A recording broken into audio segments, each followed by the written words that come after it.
सबको जय मसीह की।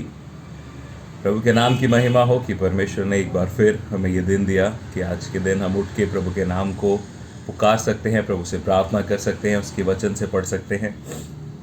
हमारे उपवास का आज 9वां दिन है और आज के मनन के लिए हम देखेंगे पहला राजा उसका 17वां अध्याय। आइए वचन में जाने से पहले हम प्रार्थना करेंगे। प्यारे पिता, आपकी महिमा करते हैं, आपका धन्यवाद करते हैं प्रभु कि आपने ये मौका हमें दिया है। प्रार्थना करते हैं यहोवा परमेश्वर की आज के वचन से आप हमसे बात करें।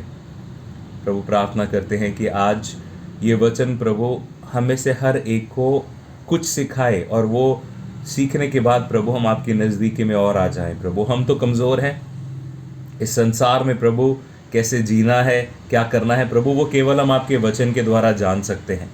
और प्रभु हम आपसे मांगते हैं कि अपने वचन से आप हमें सिखाएं। अब्बा पिता, हम आपकी संतान हैं, हम आपके बच्चे हैं, आप हमें पढ़ाएं, आप हमें सिखाएं प्रभु, ताकि हम आपके वचन में गहराई से बढ़ते जाएं। परमेश्वर, आज के वचन में प्रभु सुंदर बातें प्रभु जिन पे हमारा ध्यान नहीं जाता प्रभु, वो बातें आज हम आपके वचन से जब हम पढ़ते हैं तो हम सीखने पाएँ। प्रार्थना करता हूँ प्रभु आप अभिषेक करें, हम सब से बात करें प्रभु यीशु मसीह के नाम से मांगते हैं, आमीन।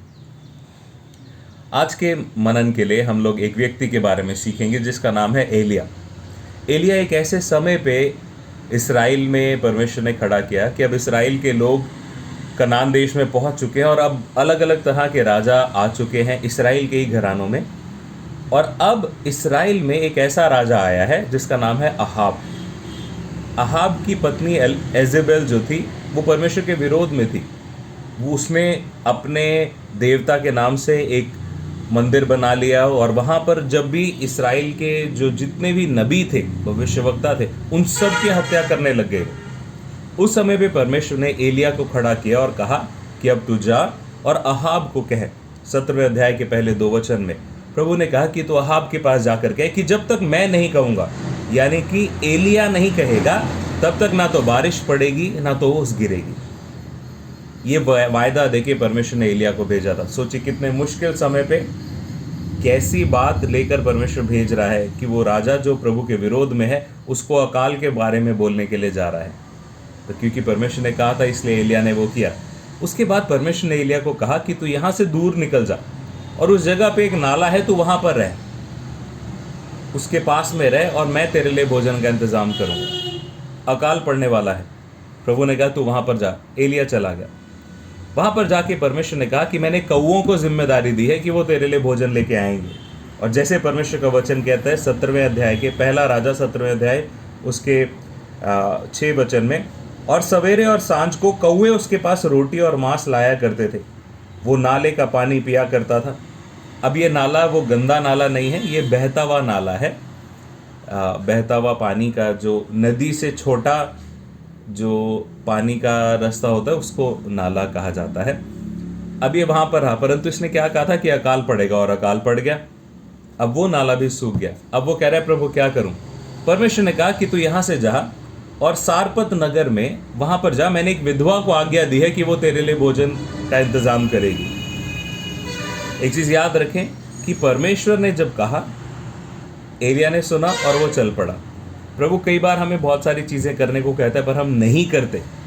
याद रखें प्रभु जैसे कहता है मेरे प्रियो वैसे ही तुरंत कर ले, क्योंकि उसने क्या इंतज़ाम करना है वो परमेश्वर जानता है। हमारी बुद्धि के हिसाब से नहीं होगा, हमारे चाहने के हिसाब से हर बार नहीं होगा, परंतु प्रभु ने जो कह दिया वो हर बार वैसा ही होगा। अब एलिया गया उस विधवा के घर पे, वो वहाँ पर लकड़ियाँ चुन रही थी। उसने कहा कि मुझे कुछ खाने को ला दे। उसने कहा तेरे परमेश्वर यहोवा की शपथ, हम मेरे पास तो कुछ भी नहीं है खाने को, थोड़ा सा मैदा है और कुप्पी में थोड़ा सा तेल है और मैं ये लकड़ियाँ बिन रही हूँ ताकि जाके हम पकाएं और फिर जो है थोड़ा सा वो खा लें और मैं और मेरा बेटा, वो विधवा थी उसका एक बेटा था, और कि बस हम ये खा के मर जाए क्योंकि उसके बाद खाने को नहीं है और फिर हम मर जाएंगे। एलिया ने कहा कोई बात नहीं, जैसा तूने कहा है वैसा कर, पर पहले मेरे लिए ले आ। क्योंकि फिर एलिया ने उसको बताया कि जब तक अकाल पड़ रहा है तब तक तुम कभी भूखे नहीं रहोगे। वो स्त्री ने उस समय पे जब उसके पास कुछ भी नहीं बचा और जो सबसे आखिर बचा है उसको भी एलिया ने आके मांग लिया। क्या हम देते?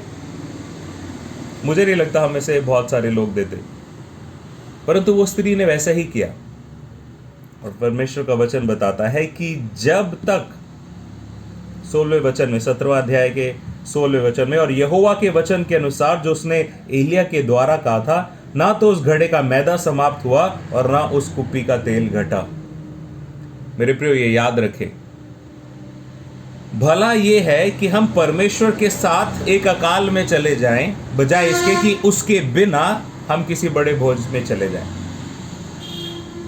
क्योंकि यदि परमेश्वर साथ है तो वो हर एक चीज का इंतजाम कर सकता है। और इसके बाद आप 17वें वचन से देखें तो एक बड़ी घटना उस स्त्री के साथ हुई कि उसका बेटा बीमार पड़ा और मर गया। उस समय पे एक विधवा के लिए उसका बेटा ही आखिरी उम्मीद थी, और अब वो मर गया। उसने कहा कि क्या इसीलिए तो हमारे घर पे आया है, इसलिए परमेश्वर ने भेजा है कि मेरा बेटा भी चला जाए। अब उसका दुख था ये, उसने प्रभु के आश्चर्य कर्म को अनुभव कर लिया, पर उसके मन में इतना डर था क्योंकि अब वो एक तरह से कह रही है, उसको ताना मार के, उससे बात करके कि कुछ तो कर। तब एलिया ने भी प्रभु से कहा कि प्रभु ये क्या है, क्या इसलिए तू मुझे यहाँ पे लेके आया कि स्त्री का बेटा मर जाए? उसने प्रभु को कहा, प्रभु तू कुछ कर, स्त्री के बच्चे की जान वापस दे। और फिर उसने प्रार्थना करी और परमेश्वर ने उस बच्चे को जिंदा कर दिया। क्या आपको पता है, पुराने नियम में मुर्दों में से जी उठने का पहला वर्णन यही है। इस बच्चे का नाम नहीं दिया गया है, पर इसको हम पुराने नियम का लाजर कह सकते हैं, क्योंकि वो भी मर गया था। नए नियम में मुर्दों में से जी उठा, यहाँ पर भी ये बच्चा मर गया था, जी उठा। सारी बात में आज हमारे लिए सीखने के लिए क्या है? मनन करें, आप लोग इसको पढ़ें, प्रभु और भी इसमें बातें सिखाएगा, बहुत सारी और चीज़ें हैं इसमें। परंतु एक चीज़ याद रखें मेरे प्रियो, जब परमेश्वर हमें पुकारता है, पहली चीज़ एलिया के हृदय से देखें, नामुमकिन चीज़ों के लिए प्रभु ने बुलाया, वो गया करने के लिए, अपनी जान खतरे में डाल के गया, पर परमेश्वर ने उसकी रक्षा की। 18वें अध्याय में आप देखेंगे तो उसको प्रभु ने कहा कि तू जा और चैलेंज कर दे। उसने चैलेंज किया और सैकड़ों दूसरे नबी आके, बाल देवता के नबी, जो दूसरा देवता था, उसके नबी आके इकट्ठे हो गए। और उसने कहा कि जब तक मैं नहीं कहूँगा बारिश नहीं होगी तो नहीं होगी। उसने कहा कि तुम अपने देवता को बलि चढ़ाओ और देखो कि वो तुम्हारी बलि ग्रहण करता है नहीं, और मैं अपने परमेश्वर के लिए वेदी बनाऊंगा और देखते हैं कि वो स्वर्ग से आग भेज के उसको ग्रहण करता है या नहीं। और जैसा उसने कहा था वैसा ही हुआ। मेरे प्रियो, याद रखें, हम मसीही लोग हैं, हम परमेश्वर पे विश्वास करने वाले लोग हैं। विश्वास करें, जो वो कहता है वैसा करें, उस पर चले।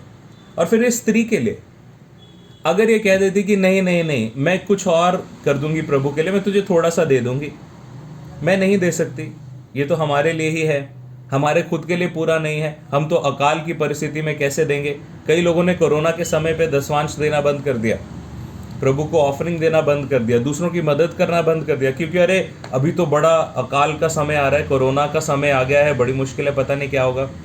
पर याद रखें, उस समय में भी जिन्होंने विश्वास करके, विश्वास योग्यता से अपनी ज़िंदगी को, अपने हाथ को खोला, परमेश्वर का अनुग्रह आपकी ज़िंदगी में उसी रीति से खुला रहेगा। ये याद रखें मेरे प्रियो, जब परमेश्वर आपको कुछ करने को कहे तो उसको कर ले, क्योंकि आप नहीं जानते कि परमेश्वर क्या करने वाला है, परंतु वो ही जानता है। आमीन। आइए हम प्रार्थना करेंगे। सामर्थी पिता, प्रभु यीशु के पवित्र नाम से आपके सामने आते हैं और मांगते हैं प्रभु जी कि आज के वचन से आपने हमसे बात करी, आपका धन्यवाद करते हैं प्रभु। इसके अनुसार चलने वाला आप हमें बनाएं, हमें आज्ञाकारिता दें, ऐसा बनाएं जो आप कहें, जैसे आप कहें वैसे हम निरंतर करने पाएँ पिता। सारी महिमा हम आपको देते हैं, आज के दिन को आपके हाथ में सौंपते हैं प्रभु, आपका नाम ऊंचा उठाया जाए। प्रभु यीशु मसीह के नाम से मांगते हैं, आमीन। सबको जय मसीह की।